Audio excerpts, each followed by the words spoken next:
Brooklyn Nets are the most pathetic, gutless, morally corrupt team that our city has ever had the displeasure of being affiliated with. There you go. The Brooklyn Nets. Done. They're lost, obviously, right now. 4 years ago, you thought this team was a hard-fighting, scrappy, great culture squad, and then they sold out for the quick opportunity for a championship, which hasn't even, they got a little bit close a couple of years ago. They really haven't been close to one. And it results in Steve Nash getting fired or maybe quitting. I don't know. Who knows? I wouldn't blame him. Both are out there. I wouldn't blame him at all. Mm-hmm. And you look at the circumstances and the situation that the Nets find themselves in after losing again. The Nets put themselves in. Yes. Big difference. Put themselves in. And you wonder, is there a light at the end of the tunnel? Because not in the short term. Now, the reality is that it's broken. We know it. And everything needs to change. And this is kind of explaining why James Harden. Now I actually am on James Harden's side. Seriously. Last year, he's like, dude, I got to get the hell out of here. This is crazy. And maybe there's other things we don't even know going on behind the scenes. But James Harden is like, nah, bump this. I'm out. And then Kevin Durant going into the offseason, trade me. I just signed a deal, but trade me. Also, we should have seen this. Recognizing this is off. Then this is messed up. Get me the hell out of here. And when the Nets said, "Hey, we're not getting you out of here," we said, "All right, we'll fire the coach." He said this in August, in the middle of August. Fire the coach and fire the GM. Then maybe things will get right. Maybe we can bring a new culture in here. And then obviously now with Steve Nash out, the one who's escaping all of the conversation and the criticism is Sean Marks. Sean Marks actively tried to take the shortcut. You know the whole cliche, the road to success would be a lot fuller if so many people didn't get off looking for shortcuts? Well, Sean Marks took the shortcut, and it backfired significantly by laying in bed with Kyrie Irving and Kevin Durant, knocking him. He's one of the great players of all time. Both of them are. But it's a disaster, an utter disaster, and there's no easy way to fix it. And now they want to hire Ime Udoka. Mm-hmm. Come on down. To just add to the circus. You're the next contestant on We're a Bunch of Idiots. Soulless idiots. That's what the Nets are. Now, I got to tell you, here's the biggest surprise to me. So I flip on the game last night. Oh, God, every time Levine stuck a three, I felt like I was actually rooting for the Knicks. That's how much I was rooting for the Bulls. Now, the biggest surprise to me last night was that there were actually people who willingly went to that arena to support that pathetic franchise.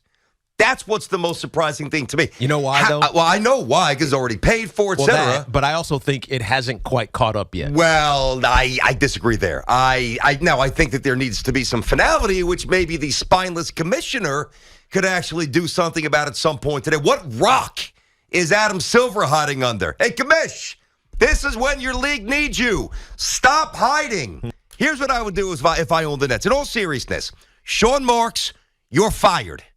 Ime Udoka, there's no chance in hell I'm hiring you. Those are the first two things you do.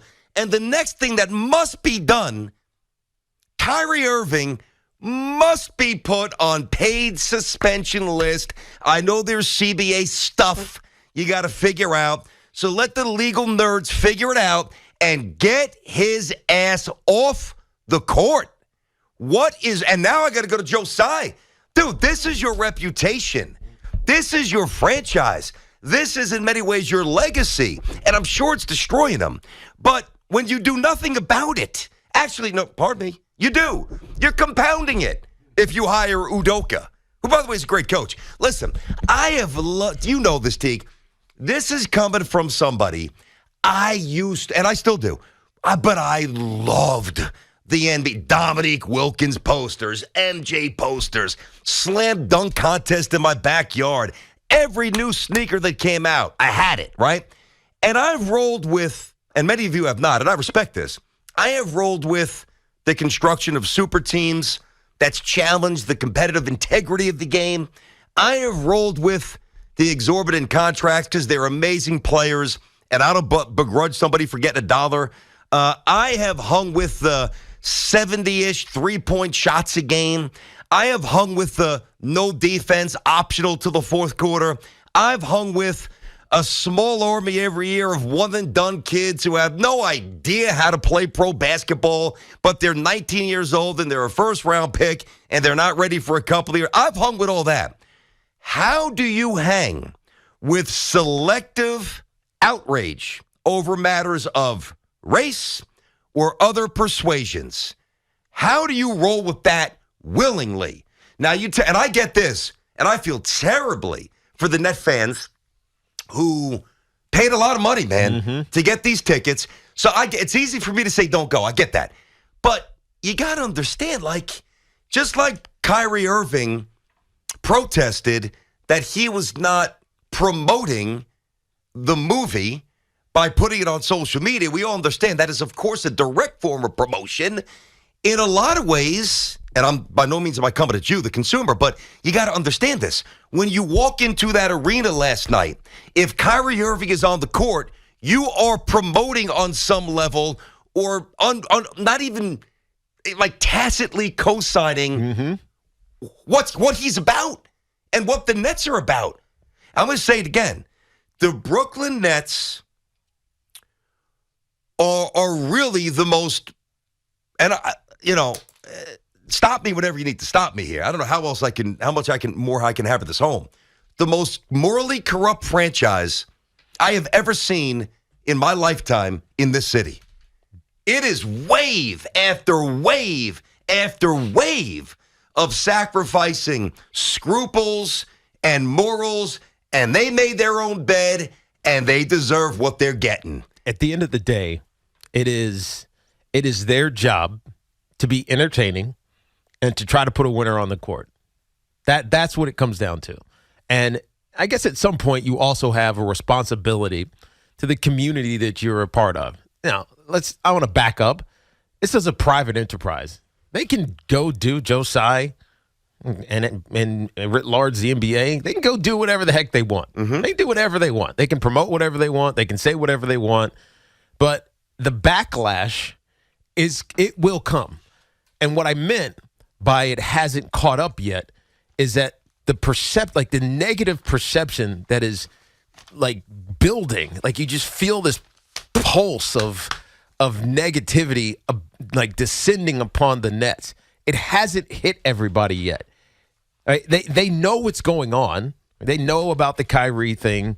They know about the Dude, it's been 5 days. I understand that, but 5 days. It hasn't hit yet. I'm just it doesn't take 5 minutes to cancel somebody else. Look at Leonard Myers Leonard. But here's the thing. Took him 5 minutes. But gone. Here's the thing. Vanished. Today, and rightfully so. Today is the first time we're really talking about it. So if we're just talking about it, I know Boomer and Gio talked about it a little bit yesterday, but they didn't get deep in it. Right? Today is the first day that it's really starting to. Man, this is really effed up. What's going on in Brooklyn? It's on the back page of the New York Post. Now, that is what it is, but when the New York Post goes hard and says disgrace. Wow. Disgrace? Yeah, I mean, it's a powerful image. And people are going to now pick up yesterday, you picked up the New York Post, and this is just one example. There's tons of newspapers to read or these periodicals. Yesterday's back cover, it said, "What a waste." Now, if you read that, you're just like, okay, I get what Kyrie. It's a waste, right? It's a waste of a season. They started 1-5, now 2-6. What are they now? 2-6, 2-7, 2-7. Right? What a waste. I think it's 2-7. So much talent. What a waste. Maybe I'll read that story because I don't really care about the Brooklyn Nets, right? I'm a Knicks fan. Yep. Or I'm not a basketball fan. I'm not a basketball fan. Yeah. What a waste. Who cares? 2-6. They're 2-6. But my point is, you read that yesterday, you're like, that's not an interesting story. That's largely benign. It's not going to catch your antennas up. You pick up the New York Post today. Oh, yeah. and it says disgrace. Okay. I see what you're saying. And you're saying, all right, hold on. Now, I got you. What the heck is going on? Mm-hmm. Now I'm an agnostic fan, not a basketball fan. I'm reading this. Mm-hmm. And so it's going to catch up. Yeah. And it hasn't got as bad as it's been, as bad as we feel it's been. It hasn't even hit yet. Yeah. Right. Yeah. So I guess when you lay it out like that, I think you're right. Actually, I didn't. Yeah, that makes sense now. And so the Nets can do whatever they want and think it's just going to go away. Yeah. Think that by Kyrie taking this post down, that people are going to forget. He's declared his stance. He's said who he is. The Nets have showed who they are. The players are. They're deaf or mute to what's going on here internally and externally around the NBA. The Nets have a reckoning coming, and it's just starting. You can believe that. 877-337-6666. Tiki and Tierney here on the Fan inside of our Town Fair Tire studio. Friends at Town Fair remind you that you always get the guaranteed lowest price on name brand tires from Connecticut to Maine. Nobody beats Town Fair Tire. Nobody. Listen, this is a big part of the show. But I do want to let you know, we got a big Giants angle today as well. So at 11:40, Carl Banks. At 12:30, Julian Love. And at 1 o'clock, Giants GM Joe Shane. So that's going to be phenomenal. All right, couple other things here. Number one, I find this reprehensible. Kevin Durant spoke for four. Now, this is not Kevin Durant's making, so I'm going to be fair to KD.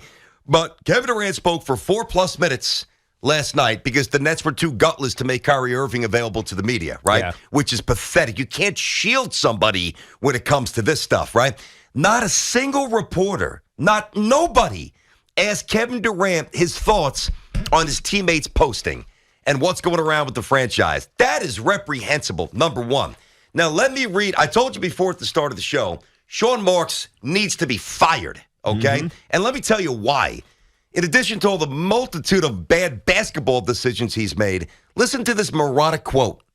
I'm completely empathetic, he says, to what's going on here. I'm certainly not proud of the situation we find ourselves in, Mark said. Well, empathy without action when you are in a position of power, is it really empathy? No, it's not. So number one, that is a ridiculous statement. Then he goes on. I'd like to turn on ESPN or the TV and not find you talking about us in that manner, to be quite frank.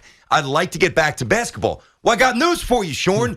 We would if you actually banished Kyrie Irving. The reason this is still being discussed is because your pathetic franchise is allowing him to play. What in the world are we missing? This is the easiest thing to diagnose in my sports radio and broadcasting career. I'm not even saying it's been a great career. Yeah. I mean, I'll let you judge it, whatever. But this is the easiest thing that's ever come across my desk, ever.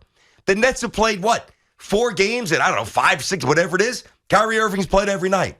Sean Marks said he's empathetic. No, you're not. The commissioner hiding and the owner allowing all this to happen. Sickening. 877-337-6666. Listen, you know how I love my Knicks, right? If this was the Knicks, and I know they've had their issues before as well, I would abandon the Knicks.